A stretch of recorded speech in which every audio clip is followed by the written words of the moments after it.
வணக்கம் நண்பர்களே. இன்னைக்கு இந்த ஒரு வீடியோ பதிவில் எதை பற்றி பார்க்க போகிறோன்னா, வருவதையே முன்கூட்டி சொல்லக்கூடிய சிவன்மலை ஆண்டவனுடைய உத்தரவு பெட்டியில் வைத்துள்ள பொருளால் பார்த்திங்கன்னா நாட்டில் நல்லது கெட்டது முன்கூட்டியே சொல்லக்கூடிய அதிசயம் இருக்குது. அந்த வகையில் இந்த 2026ஆம் ஆண்டிற்கான தமிழக அரசியல் பார்த்திங்கன்னா முன்கூட்டியே விஜய் ஜெயிப்பார்னு ஆண்டவன் உத்தரவு பெட்டியில் வைத்துள்ள பொருள் குறிப்பிடப்பட்டிருப்பதாக சொல்லப்பட்டிருக்கு. அந்த வகையில் ஆண்டவன் உத்தரவு பெட்டியில் வைத்த பொருள் என்ன, மேலும் இந்த 2026ஆம் ஆண்டு தமிழக அரசியலை முதல் முறையாக பார்த்திங்கன்னா தடம் பதித்த விஜயனுடைய பயணம் எப்படி அமைய போகுதுன்னோ, மேலும் பார்த்திங்கன்னா 118 தொகுதிகள் பெரும்பான்மையாக வேண்டிய நிலையில் 108 தொகுதியை வெற்றி பெற்ற தமிழக முதலமைச்சராக பொறுப்பேற்க இருக்கக்கூடிய விஜய் தற்போது எந்த கட்சியினரோடு இணைய இருக்கிறாருன்னு தெரிஞ்சுக்க வீடியோவை கடைசி வரைக்கும் ஸ்கிப் பண்ணாமல் பாருங்கள். புதியவராக இருந்தீங்கன்னா சேனலை சப்ஸ்கிரைப் பண்ணிக்கோங்க. வாங்க நண்பர்களே, வீடியோக்குள்ளே போகலாம். இந்த திருப்பூர் மாவட்டம் காங்கை அருகே சிவன்மலை சுப்பிரமணிய சுவாமி கோவிலில் ஆண்டவர் உத்தரவு பேட்டியில் பார்த்திங்கன்னா இந்த 2026ஆம் ஆண்டிற்கான தேர்தல் நடைபெற்று 23ஆம் தேதி வாக்குப்பதிவு முடிந்து 4ஆம் தேதி பார்த்திங்கன்னா எலெக்ஷனுடைய ரிசல்ட் வருவதற்கு முன்னாடியே ஆண்டவனுடைய உத்தரவு பெட்டியில் பொருள் மாற்றிருக்காங்க. இந்த பொருளால் நாட்டில் என்ன நடக்குன்னு எதிர்பார்த்த நிறையில் பார்த்தாங்க 2 மாபெரும் கட்சிகளை பின்தக்கிட்டு முதல் முறையாக வந்த தமிழக வெற்றி கழகம் பார்த்திங்கன்னா வெற்றி வாகியை சூடியிருக்கு. இந்த ஆண்டவனுடைய உத்தரவு பெட்டியில் என்ன மாற்றினாங்கன்னு தெரிஞ்சுக்கலாங்க. சிவன்மலை ஆண்டவனுடைய உத்தரவு பெட்டியில் பார்த்திங்கன்னா திடீர்னு 2026ஆம் ஆண்டு 2வது முறையாக பார்த்திங்கன்னா மண் கலையத்தில் தீர்த்தமும் மண்ணும் ஏற்கலப்பை பிரம்புன்னு வைத்து பூஜை செய்யப்பட்டிருக்கு.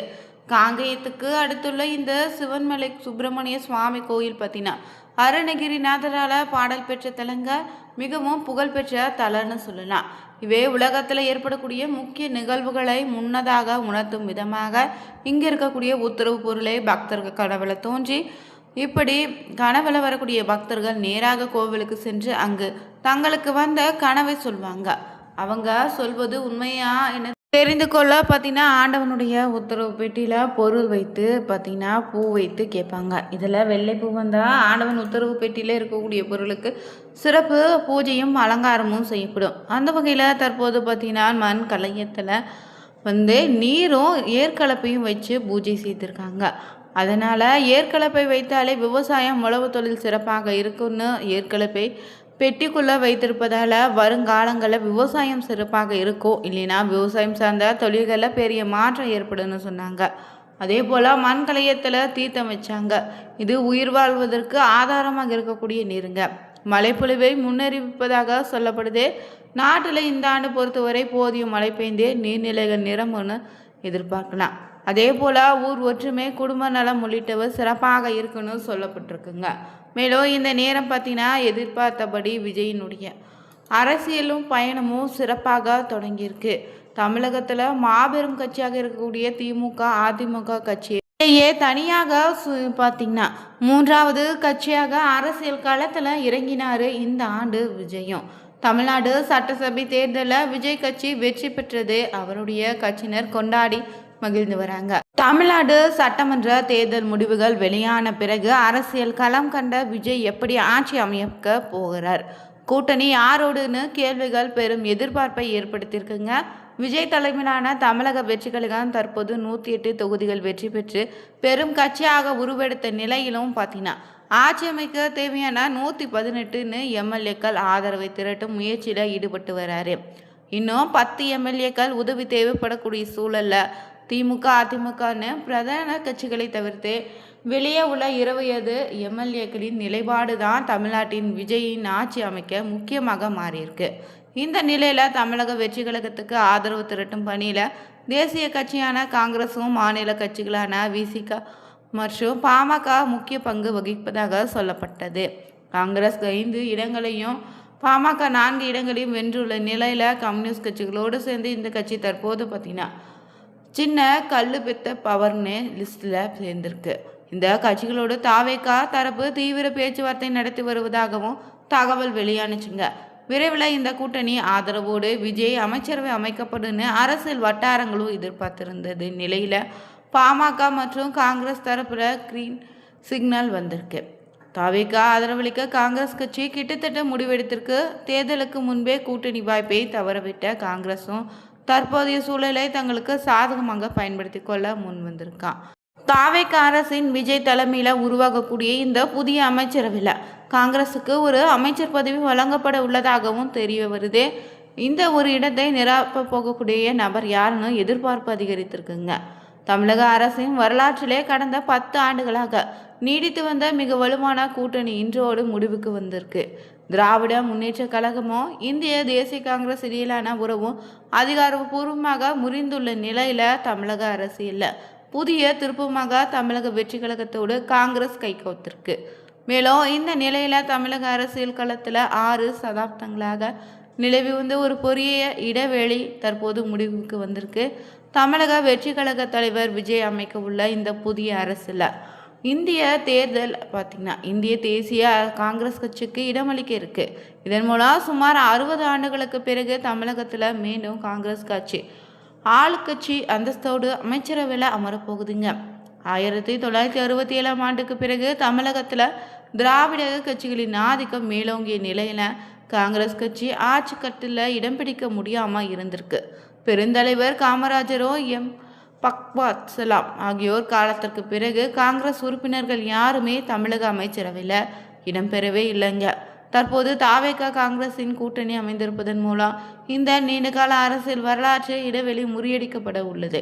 மேலும் தாவேக அரசியல் விஜய் தலைமையில் உருவாகக்கூடிய புதிய அமைச்சரவையில் காங்கிரஸுக்கு ஒரு அமைச்சர் பதவி வழங்கப்பட உள்ளதாகவும் தெரிய வருது.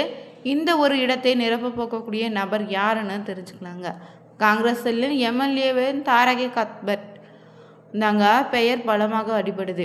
கன்னியாகுமரி மாவட்டத்தில் குளச்சல் தொகுதியில் இருந்து சட்டமன்ற உறுப்பினராக தேர்ந்தெடுக்கப்பட்ட இவர் மீனவ சமூகத்தை சேர்ந்தவர்னு சொல்லப்பட்டது.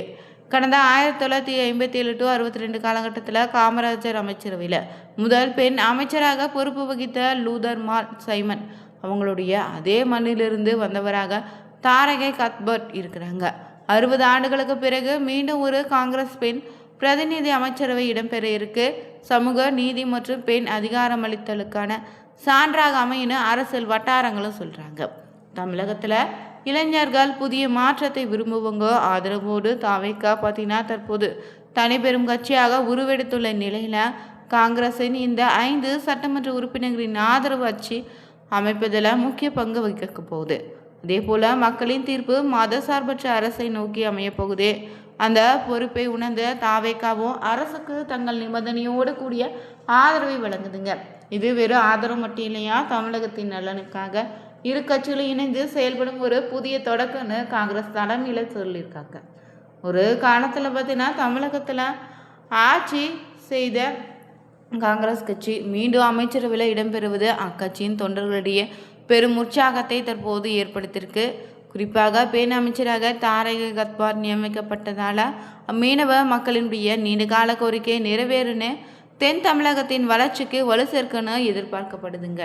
மேலும் இன்று பார்த்தீங்கன்னா ஆளுநரை சந்தித்து விஜய் ஆட்சி அமைக்க உரிமை கோரலான்னு சொல்லப்பட்ட நிலையில் 15 நாட்கள் டைம் உண்டுன்னாங்க. ஆனால் இன்னும் ஒரு நாள் மட்டுமே கால அவகாசம் வழங்கப்படும்னு சொல்லப்படுதுங்க. 108 இடங்களுக்கு தனிப்பெரும் கட்சியாக உருவெடுத்த தாவேகா இன்று ஆளுநரை சந்தித்து ஆட்சி அமைக்க உரிமை சொன்னார். பெரும்பான்மைக்கு 118 இடங்கள் தேவைப்படக்கூடிய நிலையில் விஜய் கட்சிக்கு இப்போது 10 எம்எல்ஏக்கள் தேவைப்படுதுங்க. ஒருவேளை எல்லாம் திட்டப்படி நடந்தாலும் ஓரிரு நாட்களில் விஜய் முதல்வராக பதவியேற்பார். இருந்தாலும் அதன் பிறகு அவர் சட்டசபையில் 15 நாட்களில் பெரும்பான்மையை நிரூபிக்க வேண்டியதாக இருக்குது. இருந்தாலும் 15 நாட்களுக்கு பதிலாக ஒரு நாள் மட்டுமே கூட டைம் வழங்கப்படலான்னு சொல்லப்படுதுங்க. 2018 ஆண்டு கர்நாடகாவில் நடந்த எடியூரப்பா விவகாரத்தின் உதாரணமாக இப்போது சொல்லிட்டு வராங்க. அதாவது அப்போது கர்நாடக தேர்தலில் 104 இடங்களை பெற்ற பாஜக தனிப்பெரும் கட்சியாக உருவெடுத்தும் இருந்தாலும் பெரும்பான்மைக்கு 112 இடங்கள் விட 8 இடங்கள் குறைவாக இருந்துச்சு. எடியூரப்பாவை ஆட்சியமைக்க அப்போதைய ஆளுநர் அழைப்பு விடுத்தார். பெரும்பான்மை நிரூபிக்க 15 நாள் அவகாசமும் தந்தார்.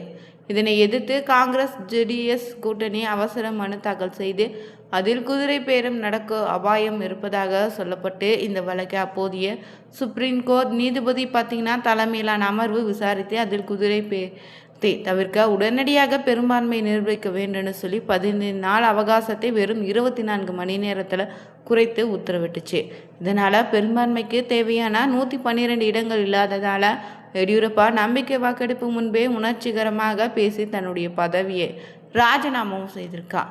இதேபோல விஜயின் தற்போதைய நிலை எடியூரப்பாவின் நிலையை விட சற்று நெருக்கடியான நிலையில் இருப்பதாகவும் எடியூரப்பாவுக்கு 8 இடங்கள் மட்டுமே தேவைப்பட்டுச்சு. ஆனால் விஜய்க்கு தற்போது 10 இடங்கள் தேவைப்படுவதாகவும் எடியூரப்பா போலவே 24 மணி நேரம் மட்டுமே கூட டைம் வழங்கப்படலாம். இதனால் பெரும்பான்மையை நிரூபிக்கும் வரை விஜய் அரசு எந்த ஒரு முக்கிய கொள்கை முடிவுகளை எடுக்க முடியாதுன்னு சொல்கிறாங்க. மேலும் இந்த நிலை பார்த்திங்கன்னா நம்ம காத்திருந்து தாங்க தெரிஞ்சுக்கணும். இந்த வீடியோ உங்களுக்கு பிடிச்சிருந்தா லைக் பண்ணுங்கள், ஷேர் பண்ணுங்கள், கமெண்ட் பண்ணுங்கள். மறக்காமல் சேனலை சப்ஸ்கிரைப் பண்ணிக்கோங்க. அனைவருக்கும் நன்றி நண்பர்களே.